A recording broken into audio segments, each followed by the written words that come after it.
Hola a todos, buenos días y bienvenidos a la sesión de hoy. Para este primer vídeo vamos a recordar un poquito la teoría de las frecuencias, propiedades de la frecuencia relativa y la regularidad estadística para ver cómo un poco llegamos a la definición de la probabilidad, que la que conocemos todos o la que manejáis todos es la ley de Laplace. Pero antes de eso se hicieron una serie de estudios y comprobaciones que vamos a ir viendo poco a poco. En primer lugar, os recuerdo que la frecuencia absoluta era el número de veces que se repetía un experimento, la frecuencia relativa era el número de veces que ocurría dividido por el número de veces que repetimos ese mismo experimento.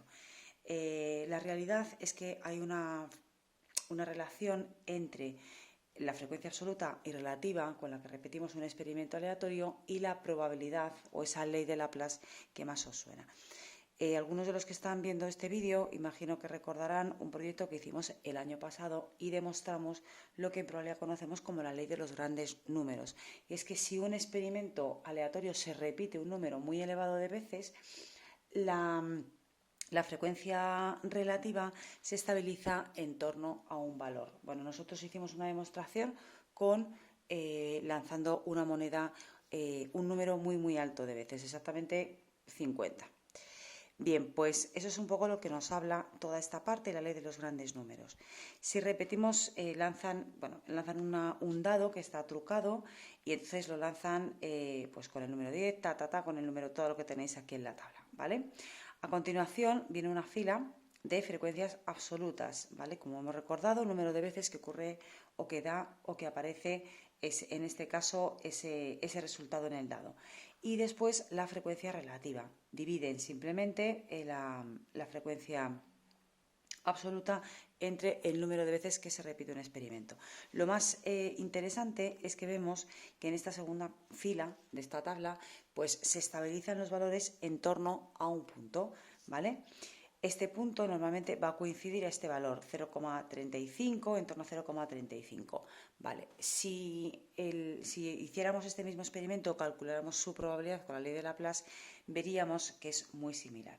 Lo que os quiero decir, porque no me quiero enrollar mucho más, es que si un experimento aleatorio se repite un número muy elevado de veces, el valor que adquiere o que toma la frecuencia relativa se estabiliza en torno a un valor y normalmente ese valor suele coincidir o coincide, mejor dicho, con la probabilidad que calculáis vosotros a través de la ley de Laplace, ¿vale? Bien, simplemente para que veáis que la definición de probabilidad viene cuando el límite, cuando n se repite un número indefinido de veces muy elevado, ¿vale? Y eso es lo que vosotros conocemos, o nosotros mejor dicho, conocemos como la ley de los grandes números. Vale, esta sería realmente la definición de probabilidad, pero nadie usamos eso.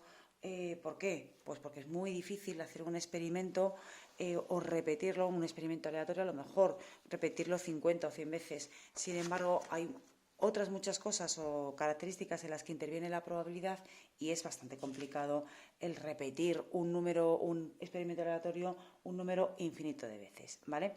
Por eso nosotros, pero partiendo simplemente un poco porque conozcáis un poco todo esto, decía, nosotros lo que vamos a utilizar es la ley de Laplace, ¿vale? Que la reconocemos como o la conocemos como el número de casos favorables entre todos los posibles. Repito, porque hacer esto, lo que hemos visto, es prácticamente inviable, ¿de acuerdo?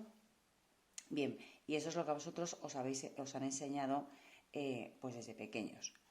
Partir del número de casos posibles. Bien.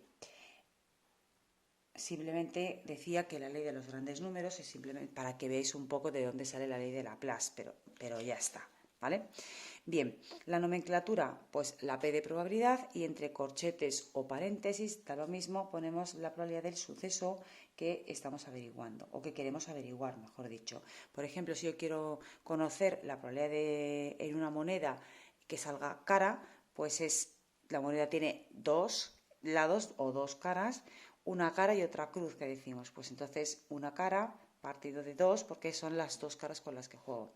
La probabilidad, por ejemplo, de que al lanzar un dado salga la cara con el número 5, pues solo tengo un 5 entre las 6 caras del dado, ¿vale? Si no nos dicen nada, ninguno de estos elementos está trucado, ¿vale?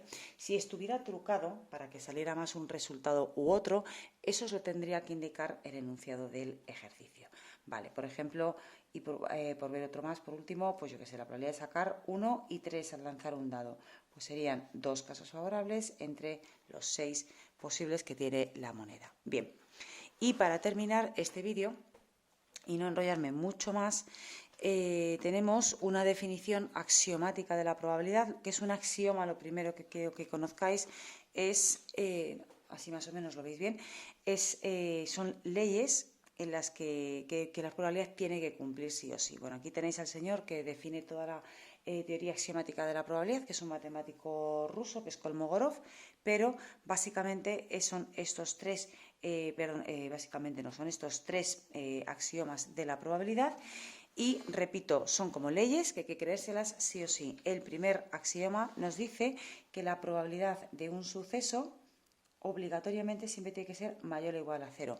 Es decir, ningún resultado de probabilidad, ninguna probabilidad de ningún suceso puede ser negativa. Esto es uno de los principales axiomas o el principal axioma de la probabilidad, ¿vale? Así es que nos viene muy bien, porque si yo en un ejercicio me sale una probabilidad negativa, pues yo ya sé que tengo algo mal y que tengo que revisarlo. El segundo axioma de la probabilidad nos dice que la probabilidad del espacio muestral es siempre igual a 1, evidentemente, porque recordamos que el espacio muestral son todos los elementos que forman parte de nuestro experimento aleatorio, es decir, el 100%, ¿vale?